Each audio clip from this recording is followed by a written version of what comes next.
the more and more you've been doing this, the more and more I've been finding out that my athletes will walk in, especially some of my Hockey East guys, will walk in and be like, hey, I was hooked up to this thing and that, and it was pretty cool. You should get it. And I'd be like, yeah, I've been talking to those guys about that. I was like, at Sports Science Solutions, we conduct some of the most advanced athletic assessment in the world.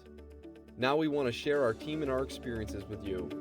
This is HomeSchooled. So what sorts of things have you been doing? I know I've seen you online a little bit. Have you done anything special to kind of try to keep people involved at this point? Kind of sticking to my approach always is just the customization. So just really, really understanding the individual and making sure that they have their custom plan. And then for the masses, I've tried to, help them out and just really educate about posture and learning how to move.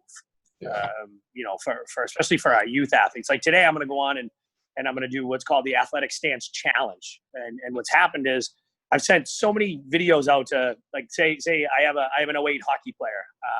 He's 12, my son's hockey team. Well, the parents have kind of direct messaged me and been like, my kid can't do any of this. Why can't he get into an athletic stance? And I tell them, well, I don't think anybody's ever really taught him. So it's not his fault. So stop yelling at him and asking him what's wrong with him.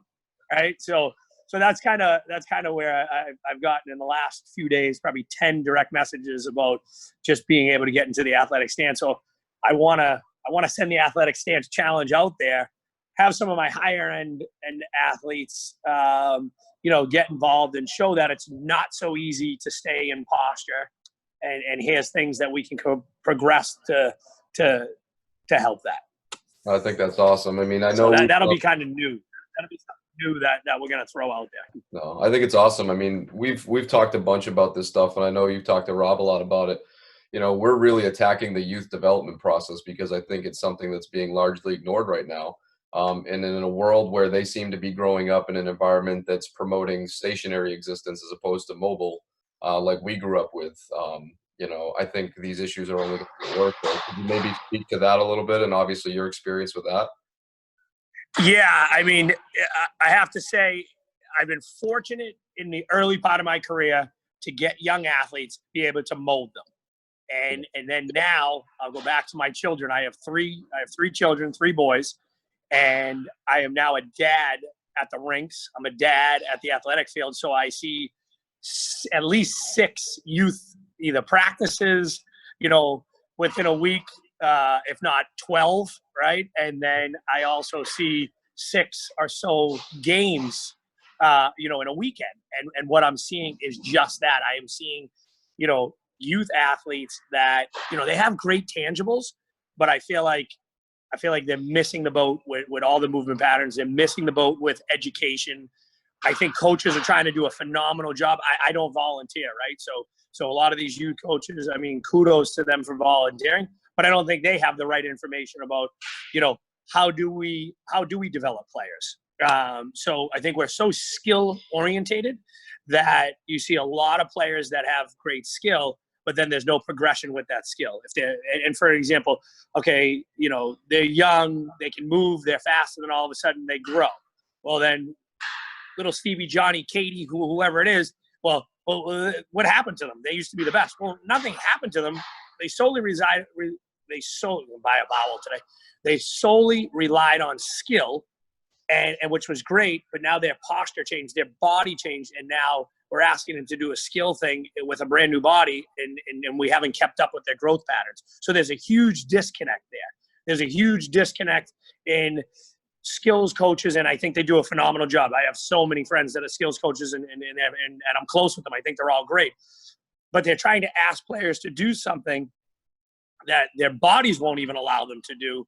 And we need to understand that we need to take an approach and look at their body first and then have a progression with their body so then they can actually be able to do that skill set, if that makes sense. Oh, absolutely. I mean, that's so much of what we talk about, right? Especially with our institute and trying to prepare athletes for whatever they're trying to do.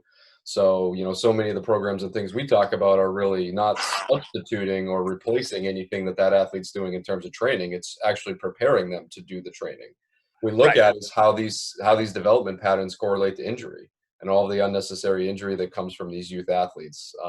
You know, it's something we're really trying to tackle, is obviously by correcting these movement patterns and promoting good quality, you know, general movement, we can help prevent some of these unnecessary overuse injuries. What's your opinion on Right, that? and that's a whole other story. I mean that is the number one thing to keeping athletes going. I mean, there is, you know, the first thing an athlete does when he walks into our facility is he has to go through a postural analysis. And the number one thing that I see, and it's 90 something percent, is right quad is way over dominant, left side hip is impinged, and they can't even move. You know, our shoulders are rotated too far forward from constant repetition of, say, shooting pucks, hitting baseballs, doing anything, and then all of a sudden we get a little bit of contact. The number one thing I get is, you know, it wasn't even hit that hard. She was bumped. She fell awkward, and now all of a sudden we have an AC joint separation. You know, we need knee surgery, MCL, ACL. You know, none of these are accidents, and it is from overuse, constant repetition, zero counter imbalance, and then when we bring athletes into the weight room side of things, now we're adding load to these imbalances. So, you know, that's a big problem. I always try to educate our younger strength coaches on, don't get so concerned about load in the gym. Get concerned about movement patterns, get concerned about correcting imbalances, and get concerned about making them athletic strong, not gym strong. You know, I think there's a huge disconnect with that as well. And again, there's a time and a place, but it's not the time all the time to constantly try to go with the model bigger, stronger, faster. Bigger, stronger, faster, it usually ends up in something catastrophic if you're constantly, you know, just trying to push that. It's right on cue with everything we're talking about and believing in. I mean, it's why we've wanted to work with you, because, you know, it's the more we go out there and talk to coaches and talk to strength coaches and trainers and all these things, the more scary it becomes to realize that there is this disconnect out there. And you know, now that we're using technology to assess athletes and put measurables to their bodies, it's becoming more and more obvious that they're not going to be doing what they're trying to physically. So, you know, we're really trying to establish assessment processes that can take somebody like your expertise and try to bring that education, that knowledge base out to the masses, right? And give them a tool that they can utilize to assess an athlete. You know, it may not be perfect. It may not be as good as you being able to put your hands on an athlete, but I think any type of resource we can start to provide coaches, like you say, to educate them and close that gap with athletes, promote general movement quality, I think that could really help. So how do you feel about sort of technology integrating itself into this whole process? For someone like myself, I absolutely love it. Right. So, you know, I'll give an example of why I love it. In my own facility, my own practice, you know, I control the masses, right? You know, I have complete control over the population. Everybody that walks in, I originally stated, they go through a posture assessment. Every single athlete's put on their own custom program. Well, that's great in a small setting, and I can control that. Now I run prep schools, I run academies, I run junior programs, youth programs. It is so hard to then take that same model and apply it to such a large population. And with technology, and technology like yours, we can get a team out on the ice, an organization out on the ice, say, or on the field, have them tested. I get their scans, and I can now start to make certain population customization. Okay, and I've kind of coined that because you're gonna see the human body is the human body, and there is so many similarities from athlete to athlete. Sure. Right, and that's why I go on percentages, and that's why I gave you the 90-something% is right quad dominant, left hip impingement, right glute doesn't fire, left glute fires. Okay, I can take 100 athletes, and you know 90% of them would have those imbalances if they were hockey players. Now, the other 10%, that becomes scary because now their deficiencies aren't in, you know, that population, and you really do see catastrophic injuries from that 10%. With your technology, I can start taking and putting them in certain buckets and now get custom programs out to those two players on the team that have that certain imbalance that the other guys don't have and our girls, and make sure that they're doing the right protocol. And then now we can track it. The number one thing is, okay, we've given them a phase per se. Then we can retest them and say, wow, okay, we've made improvement. Or take a step back and say, okay, you know what? I have to reevaluate my training process here and switch it up because I'm not seeing the results that I should from what I just did. So there's a lot of data and information that I'm going to get as a strength coach or as a coach to see what I'm doing is correct or what I'm doing is not correct. I personally love that. Yeah. I think it's phenomenal. It's giving me the answers. Why not use technology? Like I said in the beginning, either you evolve or you dissolve. Technology is evolution. That's just the way that the world is going. And if I personally get to have it, I'm gonna use it to my advantage. And especially in that setting, I need it for the masses. I mean, there is not every single one of my prep school athletes should go through this process because I can't take every single one of them and do a posture. I mean, there's not enough time in the workday. Right. But with your technology, it can be done. Again, I see this. I'm not trying to be redundant. I see the scans. I see the imbalances.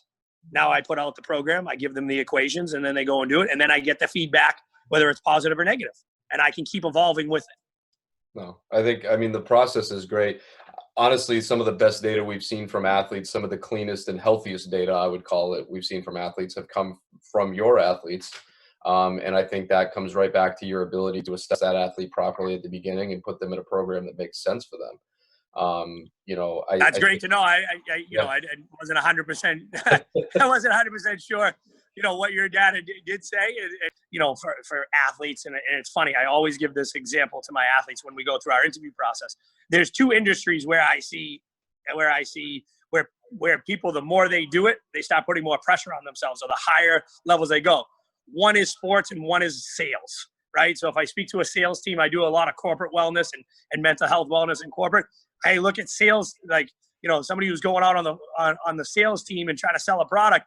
They've been doing it for 30 years. They're killing it. And I'll look at them and I'll see all this anxiety in them, right? Because it's numbers based. It's what do you produce today, right? Yeah. It's the same thing in sports. It's the same thing with athletes. So you look at a professional player and everybody thinks, wow, they're so confident. Wow, they know everything. No, they'll sit down and they have some of the most anxiety about what direction are we going in. I need to get better. I need to get better. And honestly, some of them are the most lost. And so now when we take your data and we say, hey, listen, here's what's going on with your body, but here is how we're going to fix it. We have a cause, we have an effect, we have a problem, we have a solution, right? All of a sudden, another word that I feel like I've coined is athletic anxiety starts to come off them, right? I'm going in the right direction. Technology, especially with our young athletes, they're used to seeing instant results. Well, that is not real life, okay? So now you take an athlete who's used to seeing instant results, and now you're putting them in the gym or you're putting them on the ice and they're failing, and now all of a sudden they don't even know what direction they're going in. Mentally, that can be catastrophic. Sure. You know that they're going to fail. You know that there's going to be a challenge and they have to get better. But now if we give them the technology that they're used to seeing, we give them the roadmap, again, it's all along the same lines where there's no disconnect, right? It's the same thought process throughout everything. So that's the other reason why I love this technology. Again, we didn't grow up with it. No. Our mind's a little bit different. I'm not used to instantaneous satisfaction. These kids are. There's one example that I use all the time. I do coaches development. Yep. And I'll go in, guys our age, older, and I'll go in and I'll talk about development. And the first thing I do is I'll write an obscure question on the board, one that nobody could ever answer, something crazy about some sports fact or not, something about history. And I'll ask the group of population to answer this. And they all look at me, and they're all older, and they'll look at me and they'll be like, yeah, all right. None of them will have a conversation. None of them will look around the room. None of them will sit there and think. Instantly, they'll take out their phones, they'll Google it, and raise their hand and say they have the answer. And then my point with this is, I'll say, well, how long have you had this technology? And they'll say, well, I don't know, 20 years. I go, well, the athletes that you're working with only know this technology. What would you have to do 20, 30 years ago? I go, well, figure out the answer. I go, well, how would you figure out the answer? Well, maybe ask the guy next to me, have a conversation with him. I go, okay, would it be instantaneous? I said, no. I go, well, your athletes think everything would be instantaneous, and all of a sudden your coaching style is seemingly going to be instantaneous, and they're going to fail. So where do we leave them? What roadmap have we given them? What progression do we talk about? With technology like this, we sit them down and we show them that, okay, here is where your imbalances are. Here are where your deficiencies are. They see it. They feel it on the ice. They now they internalize it. And then now we're going to give them a solution. So now all of a sudden, there is, again, that sense that keeps up with the way that their mind is now wired to work, which is good, but it's also sad. It's the reality, though, right? And I think it is. So we're evolving, right? That's what this technology does. But that's everything that I have to take into working with an athlete: the mental, the physical. Again, what progression? What are we setting these athletes up for? A lot of times, and we're talking about youth, we're setting these athletes up for failure every day. And I'm not, in no regards am I knocking any coaches. Am I knocking any, moms or dads that are there volunteering? I'm just saying the world has set these kids up for failure. And then we're just reiterating it by, get out on the ice, Johnny. Johnny, you need to do this. You need to do that. Well, okay, he can't. And then he goes home and just realizes that, well, you know what? I stink. I can't do this. Well, no. Well, if you give him, here's why, and here's how we're going to fix it, and he sees a little bit of progression, well, now his confidence can go up and he's going to be willing to stick with it. That's the other thing. I think our youth athletes are we expect too much out of them way too young. Why are our elite players, when they're young, not succeeding when they're older? That's why. Why are they not? Why are they not regular shifts in the NHL? Why do even our first round picks and things like that, not even sniff one game in the NHL or in Major League Baseball or whatever? What is the disconnect? The lack of short-term goals, right? It's those lack of a tangible, where's the direction? What's the roadmap? Just like you said. Right. And again, we're wired to instantaneous. It's supposed to happen now. Why am I failing? And then again, there's no answers to that. So with this technology, I think there's some answers, especially with your body, which, that's our machine. And again, if there's some kinks in the armor in our machine, I'd want to know why. I'd want to know why I can't open my hip to my left or get a puck off the half wall and open my hips that way and make a play. Why my head doesn't move in a certain direction, or why I have to turn my whole body to see a play. I'd want to know why, and then I'd want to get with the right people to fix it. Absolutely. I can't tell you how many athletes we've looked at or how many hockey players on the ice when we do a test and look at the coach who's standing right there and say, yeah, this guy physically can't move to his left. And he goes, really? I just thought he wasn't trying or couldn't, whatever. Right. Well, that's the other thing. So now that's a great point. Now you show these coaches that, no, this individual is trying. No, he just cannot. And I think we're more, anybody as a human being would be more sympathetic to, oh, wow, he just actually cannot do it. I want to help this person, right? I would hope that would be the coach's next step. So again, bringing the education to the coaches and saying, here's the ability, stop maybe being so hard on him, because he actually can do it or she can do it. But now you have, an idea and what's your next steps for development? And I hope every coach would either, if they didn't know, seek out, somebody who did. We really want to spread the message to the athletes and get them to understand why we do the things we do, right? Not just everyone says, well, everything you do is a little bit different. And there's a reason why, right? We're after a different goal. Right. Yeah. And there's no question. And I think educating coaches and other trainings, I mean, the greatest thing that I get from, what you're trying to do is more of an education, right? I mean, I learn from there's no nonsense in this, right? I mean, I'm not just saying it because I learn from everybody every day. I've been fortunate enough, 20 years ago, I got around the right people, right? My mentors were amazing. They were ahead of the curve. I mean, amazing. And then I was fortunate enough to get around doctors and fortunate enough to get around people who did think outside the box. And now I've had 20 years of experience, which again, I'm extremely fortunate to have, and see case studies, right? 20 years of case studies, thousands and thousands of people. athlete. I'm fortunate, right? But again, I would be delusional if I didn't think that I can't keep learning. And I'd be delusional if I didn't look at technology and say, well, wow, that can help, right? I mean, again, it comes with evolution. If you did, or, the coaches that are educated say, you know what? Hey, this is what we need to do. So I'm getting all fired up. I feel like I love this. This is great. I haven't had a decent talk in a long time. So I appreciate you having me on here. The more and more you've been doing this, the more and more I've been finding out that my athletes will walk in, especially some of my Hockey East guys, will walk in and be like, hey, I was hooked up to this thing and that, and it was pretty cool. You should get it. And I'd be like, yeah, I've been talking to those guys about that. I was like, I had no idea you use it. Yeah, it's awesome. Yeah. So, the athletes are excited about it. And that's part of it, right? I think the new generation really connects with technology and they connect with these sorts of things. And I'm not sitting there trying to give them my opinion, especially when you start working with high-level collegiate and professional athletes. These guys and girls have been very successful to get where they are. And a lot of them have, natural and understandable trepidation about changing their process or whatever. So if you can show them actual data and say, look, this is where you're at. This is what an athlete looks like for someone where you want to go. Right? If you're a college, you want to play pro, this is what it looks like physically. You can connect those dots. And I think that's what somebody like you really specializes in, the ability to take this data, apply it, and help an athlete directly. Right. And it gives them their roadmap, right? And so whenever you have a map, right, you feel like you're going in the right direction. Your product is your product. I've seen a lot of products. And again, I'm not here promoting it or anything like that. I'm just talking honestly. The product that you have, again, shows deficiencies within movements in the respective field, on the ice, on the field.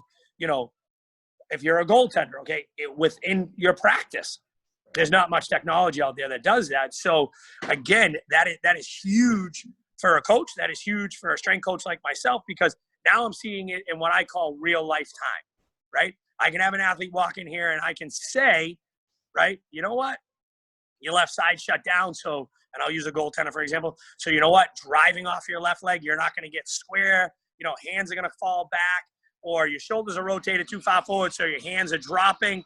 Well, now all of a sudden, okay, I watch them play a little bit. They have a great game. Some of that does happen. But again, they look at me and say, well, no, I'm doing great. I'm fine. Now all of a sudden, we put it in real time. They get your data and they go, wow, okay, I can really see now. All right, yeah, I do give up, my share of goals to that side because I'm not getting square. All right, yeah. And now your data is showing exactly that. So now there's even more belief in, I need to fix this. Because you get some pushback from athletes because it's very difficult to work on what you're not good at. It's easy to stay in your comfort zone. So again, reinforcing and really showing, especially these young athletes coming up, they want to see it, right? They're not just taking coach's word for it, right? Seeing is believing with these young athletes. And I don't care what anybody says. As respectful as these athletes are and they're not disrespectful, if they don't see it, I'm telling you right now, their brain is wired to not believe it. Absolutely. And that's fine. I'm perfectly okay with that skepticism. As a product of private school, I'm perfectly okay with that skepticism. But right. Hopefully that cognitive dissonance also helps lead to some of this knowledge and what we're trying to provide, because, so much of my experience as a coach was what led me down. So much of my experience as an athlete and my own injuries led me down this path. So we're trying to help this next generation avoid a lot of these landmines that we already know are out there. If we can try to help educate them and then show them the proof that gets them to buy in, then we're really on the right track. Exactly. And I say it all the time. I mean, again, it's probably one of the most redundant things I say. Injuries are not accidents, right? They're just not. So again, moving in the direction where we do have the technology, we have the right minds, and then have the right mindset. A lot of this stuff can be corrected. A lot of it can be not catastrophic, right? I'm not saying my athletes don't get injured, but I will say this. If they do get nicked up or banged up, they're back a heck of a lot faster than some of the other athletes that, again, it's more catastrophic. Constantly creating the imbalance, constantly, just, again, same movement patterns, same load fighting the imbalance, right? Again, eventually the machine's just going to break down. Absolutely. Well, and we see it every day with the data we look at, which is, it's even more scary. You can see it with your eyes, but when you Right. start looking at the data, it's even more obvious. It's even more alarming. So the importance of getting this stuff out there, I mean, it's just paramount. We need to get people to understand what we're looking at so they can truly appreciate what they're putting their children through. And if they're a youth athlete, they can start to understand what they need to do to be successful and also healthy, because the best athletes are the available athletes. That's where it starts. 100%. Yeah, 100%.